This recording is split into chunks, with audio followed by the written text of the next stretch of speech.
Kenaikan upah DKI itu sebesar 37.000. Kamu menanggapinya seperti apa tuh, Wiki?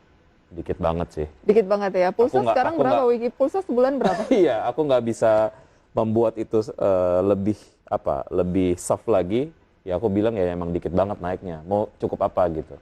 Oke, Ya nggak? kamu menyuarakan ini ya, Iya. aspirasi dari para pekerja dan buruh. Benar. Setuju, 37.000 untuk saat ini memang cukup rendah. Tapi kita akan lihat penjelasan dari pemerintah di mana Wakil Gubernur DKI Jakarta mengakui juga nih, meski upah minimum Provinsi DKI Jakarta naik sebesar Rp37.000, dinilai memang belum sesuai harapan. Pemprov DKI mengatakan terus melakukan upaya perbaikan untuk mendiskusikannya dengan Kementerian Ketenagakerjaan guna mencapai kesejahteraan dari buruh. Ya, ratusan buruh Kamis kemarin menggelar aksi penolakan kenaikan upah minimum provinsi atau UMP di Patung Kuda Gambir, Jakarta Pusat. Kenaikan UMP sebesar 1,09% yang ditetapkan oleh Kementerian Ketenagakerjaan dinilai tidak mendukung kesejahteraan para buruh. Buruh meminta kenaikan UMP di tahun 2022 mencapai 10%. Atas dasar itu, Wakil Gubernur DKI Jakarta Ahmad Riza Patria terus melakukan upaya perbaikan UMP sesuai dengan peraturan pemerintah nomor 36 tahun 2021 untuk mendiskusikannya dengan Kementerian Ketenagakerjaan.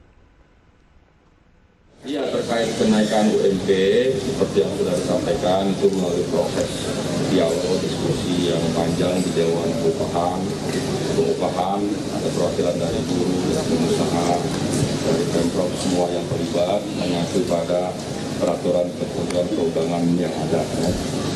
Memang kenaikannya belum seperti harapan kita semua, tidak hanya belum memenuhi harapan buruh, tapi belum seperti harapan kita semua. Sesungguhnya kami, Pemprov DKI Jakarta, pasti ingin UMP ini jauh lebih baik lagi.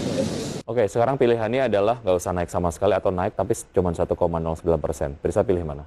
Aku pilih nggak naik sama sekali, karena nanti akan dibilang kemarin kan sudah naik, angkanya berapa gitu. Jadi kan bisa mungkin dirapel di bulan berikutnya ya, di tahun berikutnya ya. Ya, Harga lebih minyak berasa. goreng aja naiknya signifikan. Betul, karena inflasi juga, apalagi mendekati Nataru ini ya, harga-harga komoditas naik semuanya. Enggak semuanya sih, kayak mostly dari sembako itu naik. Dan tapi kalau dilihat dari point of view pengusaha dan juga apa yang kemudian disampaikan oleh Kementerian Ketenagakerjaan, formulasi mengapa akhirnya diputuskan 1,09% adalah melihat dari kondisi dunia usaha yang memang belum pulih benar gitu. Jadi ya kayaknya 1,09% win-win solution, tapi ternyata nggak gitu.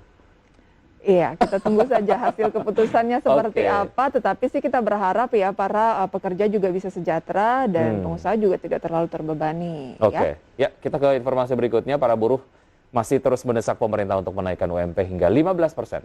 Ya, Kongres Aliansi Serikat Buruh Indonesia menuntut hak kenaikan upah minimum dengan mengancam mogok kerja massal di seluruh Indonesia.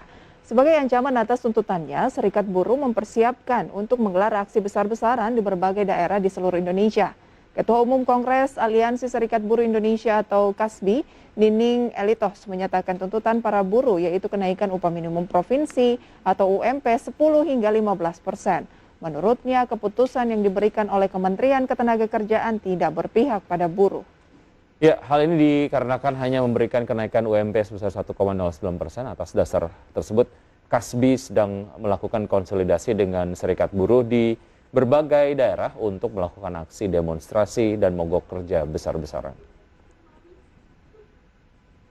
Belum lagi tentang persoalan pengupahan. Kalau dulu kita ada penentuan upah ini berdasarkan PP 78 gitu ya, harus memenuhi kebutuhan hidup layak.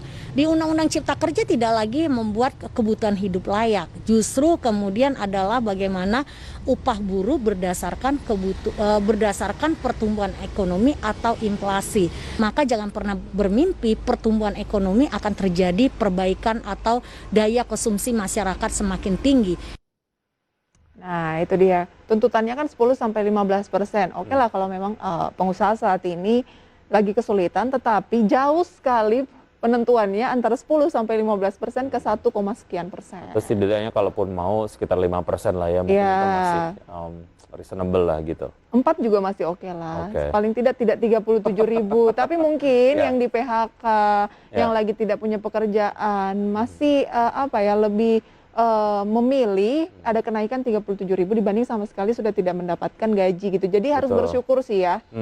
Oke. Baik, banyak point of view yang memang menyikapi kondisi ini begitu. Kita doakan yang terbaik untuk seluruh pihak.